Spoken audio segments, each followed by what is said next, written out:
কচুরি কম বেশি করে সবারই ভালো লাগে, তবে তাজা তাজা মটরশুঁটির কচুরি আর তার সাথে ফুলকপির তরকারি যদি হয় জাস্ট জমে যাবে। আসসালামু আলাইকুম মাই ইউটিউব ফ্যামিলি। দেশ বা দেশের বাইরে যে যেখানে আছেন সকলকে আমার সালাম। সকলে সুস্থ থাকুন, ভালো থাকুন আর নেক পথে চলুন, এই দোয়াই করি আল্লাহ পাকের কাছে। আর আপনারাও আমাদের জন্য দোয়া করবেন, আমরা যেন সুস্থ ও সবল থাকতে পারি আর নেক পথে চলতে পারি। ফ্রেন্ডস, আজকে নিয়ে এসেছি ফুলকো তাজা তাজা মটরশুঁটির কচুরি আর তার সাথে ফুলকপির তরকারি। খুবই সাধারণ রান্না একটা, তবে খেতে অসাধারণ। আপনাদের সকলের কাছে রিকোয়েস্ট রইল ভিডিওটি প্রথম থেকে শেষ পর্যন্ত দেখবেন, স্কিপ করবেন না। আশা করি আপনাদের সকলেরই কাজে লাগবে। চলুন শুরু করি। বিসমিল্লাহির রহমানির রহিম। এখানে আমি একটা প্লেটে ময়দা নিয়েছি 1 কাপ, 4 চামচ বেসন, 2 চামচ সুজি, হাফ চামচ জোয়ান আর নিয়েছি লবণ। ভালো করে সবগুলো উপকরণ খুব মিশিয়ে দিলাম। যে কোনো পরোটা বা কচুরিতে জোয়ানটা অবশ্যই দেবেন। জোয়ান আমাদের হজম শক্তিকে বাড়ায় আর পরোটা বা কচুরির স্বাদকে অনেক গুণ বাড়িয়ে দেয়। তারপরে ভালো করে মেশাবার পর প্রথমে আমি একটু পানি দিয়ে ফেলেছিলাম।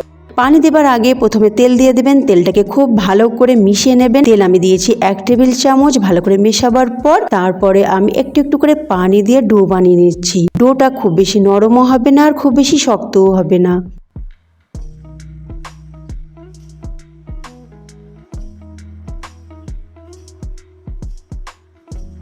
ডো বানানো হয়ে গেছে। এবার একটু তেল দিয়ে দিলাম। তেল দিয়ে একটু ভালো করে মথে নিলাম। তারপরে ভালো করে তেলটা অ্যাপ্লাই করে 10 মিনিটের জন্য এটাকে রেস্টে রাখবো।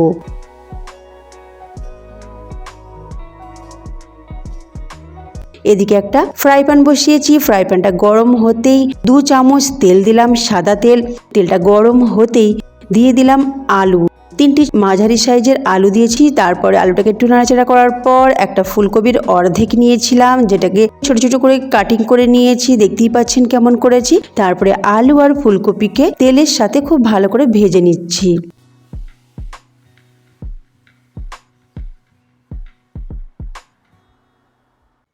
প্রথমে কিছুক্ষণ এইভাবেই নাড়াচাড়া করব তেলের সাথে। তারপরে দেব লবণ আর হলুদ। লবণটা স্বাদ মতো দেবো আর হলুদটা 1/4 চামচ, 1 চামচের 4 ভাগের 1 ভাগ দিয়ে দিলাম। দিয়ে এটাকে খুব ভালো করে নাড়াচাড়া করে ভেজে নিতে হবে। কালারটা চেঞ্জ হয়ে যাবে, দেখবেন বেশ হলুদ হলুদ কালার হয়ে গেছে। তখন একটা প্লেটে তুলে নেব।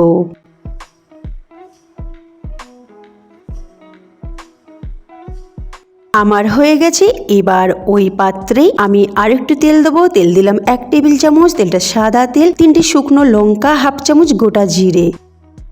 এবার এটাকে একটুখানি নাড়াচাড়া করে নিলাম। একটুখানি নাড়াচাড়া করার পর আমি দেবো হিং। হিং দিলে তরকারির স্বাদ কিন্তু অনেক গুণ বেড়ে যায়। তো 1/4 চামচ, 1 চামচের 4 ভাগের 1 ভাগ হিং দিয়ে একটুখানি নাড়াচাড়া করে নিলাম মাঝারি আঁচে। তারপরে একটা মাঝারি সাইজের টমেটোকে কুচি করে রেখেছিলাম, সেটাকে দিয়ে দিলাম। সেটা নাড়াচাড়া করে নিলাম কিছুক্ষণ। এবার এতে দেব মশলা। মশলার মধ্যে হলুদ গুঁড়ো আর লঙ্কা গুঁড়ো দিলাম। মশলাটা আপনারা আপনাদের প্রয়োজন মতো দেবেন। আমি হাফ চামচ করে দিয়েছি, আপনারা আপনাদের প্রয়োজন মতো দেবেন। মশলাটাকে খুব ভালো করে কষিয়ে নেব টমেটোর সাথে। তারপরে লবণ দিয়ে দিলাম। লবণ দিলে টমেটো খুব তাড়াতাড়ি গলে যায়, সেই জন্য লবণটাও দিয়ে দিলাম। খুব ভালোভাবে এটাকে কষিয়ে নিতে হবে। তারপরে দিয়ে দেব আলু আর ফুলকপি। এবার এটাকে কিছুক্ষণ নাড়াচাড়া করব। এই তরকারিটা খেতে কিন্তু অসাধারণ, কিন্তু রান্না খুবই সোজা। আপনারা যদি এইভাবে রান্না করেন দেখবেন বারবার আপনার কাছে ডিমান্ড আসবে এই মটরশুঁটির কচুরি আর এই রকম ফুলকপির তরকারি। এবার কিছুক্ষণ নাড়াচাড়া করার পর আমি দিয়ে দিলাম মটরশুঁটি কিছুটা। মটরশুঁটি দিয়ে আবার নাড়াচাড়া করলাম। এবার ঢাকনা চাপা দিয়ে কম আঁচে বসিয়ে রাখবো। কোনো প্রকার পানি দিলাম না, যেহেতু দুটোই আমার ভেজে রাখা ছিল। ঢাকনা চাপা দিয়ে কম আঁচে প্রায় 10 মিনিটের মতো রান্না করার পর তারপরে একটু ঢাকনা খুলে গরম মশলা দিয়ে দিলাম আর চেক করে নিচ্ছি আলুও গলে গেছে, ফুলকপিও গলে গেছে। তবে যখন ঢাকনা চাপা দিয়ে রান্নাটা হতে দেবেন তখন কিন্তু মাঝে মাঝে একটু নাড়াচাড়া করে দেবেন, তা না হলে কিন্তু ধরে যাবে। তো আমার ফুলকপির তরকারি একদম রেডি। ওটা এক সাইডে রেখে দিলাম। এদিকে একটা গ্রাইন্ডিং জার নিয়েছি, তাতে 2টো কাঁচা লঙ্কা, 1 ইঞ্চ আদা আর 1 কাপ ফ্রেশ মটরশুঁটি নিয়ে নিলাম, যেটাকে পেস্ট বানিয়ে নিলাম। পেস্টটা একেবারে ফাইন করে নিই, একটু দানা দানা আছে সেই রকম করেছি।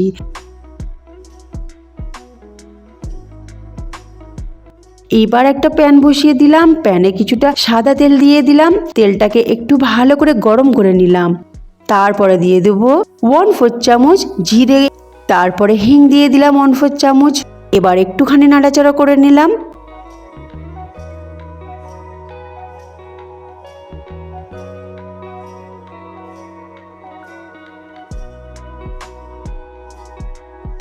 এবার দিয়ে দেব মটরশুঁটির পেস্ট। মটরশুঁটির পেস্টটা দিয়ে খুব ভালো করে নাড়াচাড়া করতে হবে। কোনো প্রকার পানি বা কিছু দেব না, শুধু একটু লবণ আর হলুদ দিয়ে দেব। তবে একটুখানি ভালো করে নাড়াচাড়া করে নিই, তারপরে মশলাটা দেব। নাড়াচাড়া করা হয়ে গেছে, এবার দিয়ে দিচ্ছি লবণ। এবার দেব 1/4 চামচ হলুদ গুঁড়ো। এবার খুব ভালোভাবে নাড়াচাড়া করতে হবে, যেন ধরে না যায়। কন্টিনিউ এইভাবে নাড়াচাড়া করে যেতে হবে। এটা প্যান থেকে যখন উঠে আসবে তখন এটাকে তুলে নেব।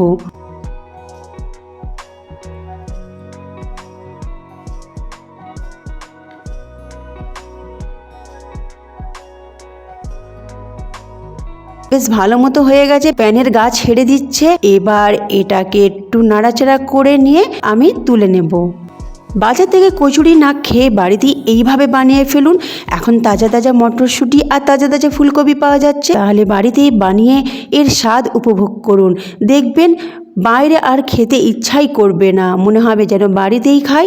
আর আপনার পুরো ফ্যামিলি আপনার কাছে ডিমান্ড করবে এই খাবারটির। হয়ে গেছে, এবার আমি তুলে নিচ্ছি। এবার আমি 10 মিনিট পর ময়দার ডোটাকে নিয়ে নিলাম। ছোট্ট ছোট্ট লেচি কেটে নেব। একটা লেচি নিয়ে গোল করে নিয়ে বাটির মতো করে নিচ্ছি। এবার এতে আমি পুর ভরে নেব। পুরটাকে প্রথমে মুঠো করে গোল করে নিলাম, তারপরে ভিতরে দিয়ে এইভাবে আঙুল দিয়ে প্রেস করে মুখটাকে মুড়ে নিচ্ছি। দেখতেই পাচ্ছেন আমি কেমন করে করছি, একটু ভালো করে ফলো করলে আপনারাও বুঝতে পারবেন। এবার গোল করে নিয়ে চ্যাপটা করে দিলাম, আঙুল দিয়ে প্রেস করে নিলাম। এবার হালকা হাতে এটাকে বেলে নেব, যেন পুর না বেরিয়ে যায় সেই রকম ভাবে বেলে নিতে হবে।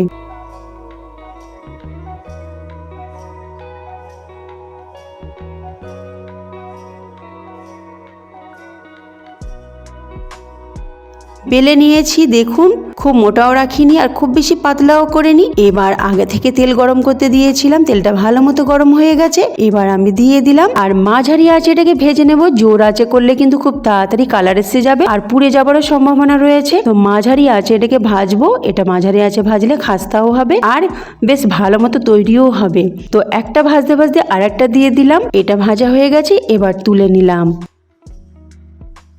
তাহলে এই শীতের সময় তাজা তাজা মটরশুঁটি আর ফুলকপির এই রেসিপিটি আপনারা মিস করবেন না। তাড়াতাড়ি আপনারা তৈরি করে বাড়িতে সবাইকে খাওয়ান আর আপনার তারিফ নিন। এতটাই সুস্বাদু এই ফুলকপির তরকারি আর মটরশুঁটির কচুরি।